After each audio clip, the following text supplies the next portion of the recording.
everybody, welcome back to my channel. My name is Jennifer. Today is the top favorite books of 2021 and I'm super excited about it.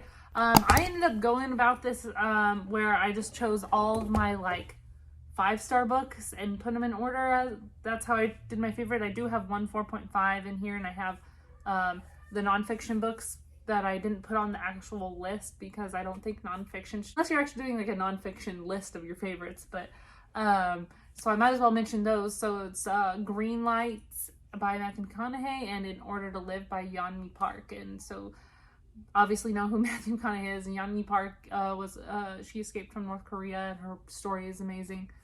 So I listened to those on audiobook. Great, both of them. Matthew McConaughey's voice, just hearing him talk about himself is great. I had 12 5-star books on this list, and then I have one 4.5, just because I put that as number 11 on my list, so there's 11 on this list. 11 is Shorefall. So this is the sequel to Foundry Side, and this I gave a 4.5 just because it wasn't like as good as, I mean, it's still good as continuation. I really highly enjoyed this book. It's just that I think I'm putting it on like a pedestal because of I'm giving it a harsher time because I really enjoyed the first one so much that I gave this a 4.5. It could have been a 5, but I think I was just, which one do I like better in the series?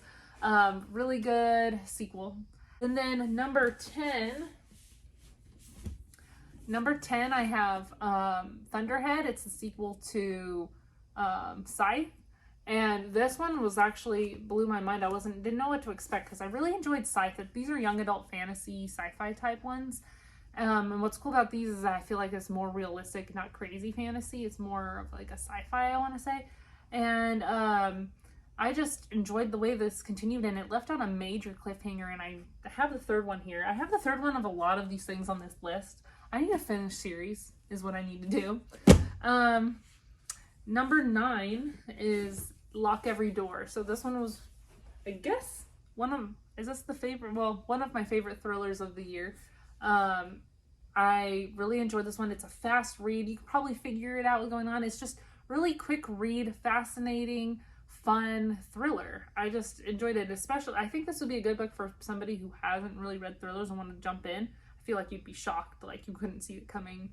Otherwise, some people could see this story coming, and this girl who has not really much family or friends, and she needs money, and she's desperate, and she's apartment sits at this very famous rich apartment, but there's some crazy shit that goes on in there, and you'll have to figure it out. And number 8 is The Dream Daughter by Diane Chamberlain. This one is like where she has to. You went pee-pee in the toilet? Going is still running, see? This little girl went potty without telling mommy and did it all herself. You did it! What was I talking about? Done. I'm not done yet. I'm still making the video, you dork.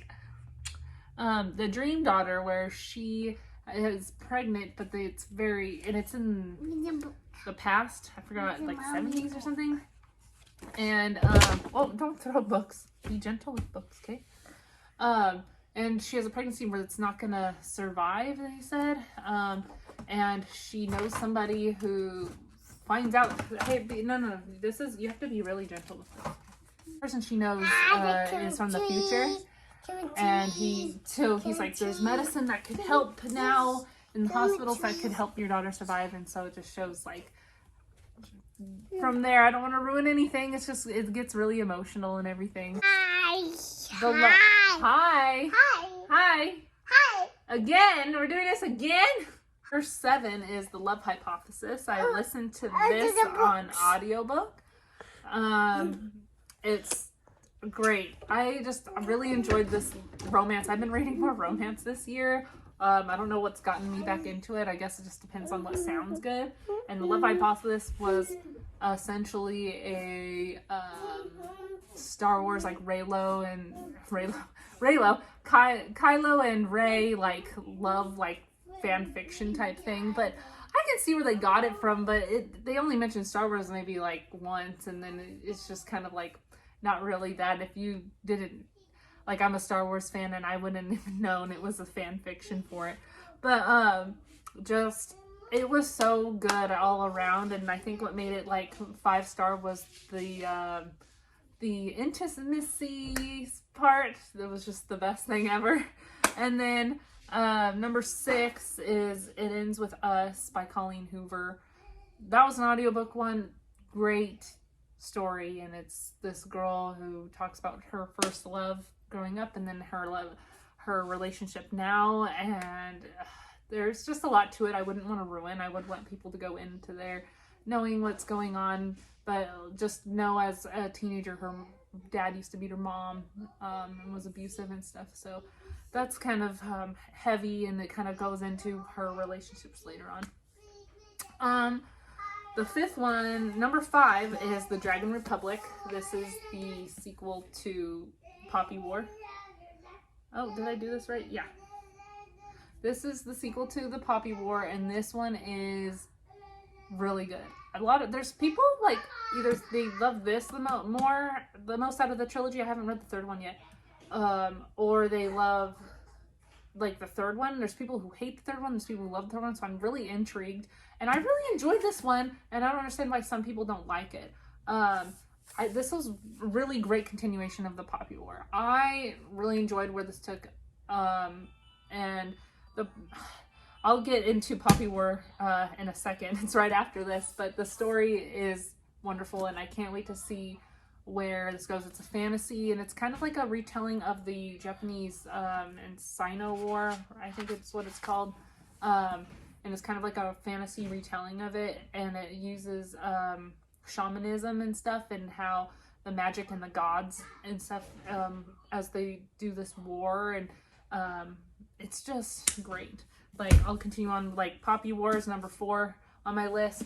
This one so is like the start of all that stuff that I just talked about, where she goes, you have to make it into this school. Like, there's a bunch of different schools you can get into, kind of like academies, where it's like I think they start off at like 16 or something. I don't remember how old they are. And these and if you get good scores and test really high, you get to this best school. And the best school is what she gets into, obviously. I mean, she goes there and trains, and she learns about shamanism, and there's a lot more going into it. And then all of a sudden, a war starts. So it's Poppy War, and that's why it's a continuation of it in the 2nd one. But you would have to see the story. And this is like a character. Look out, honey.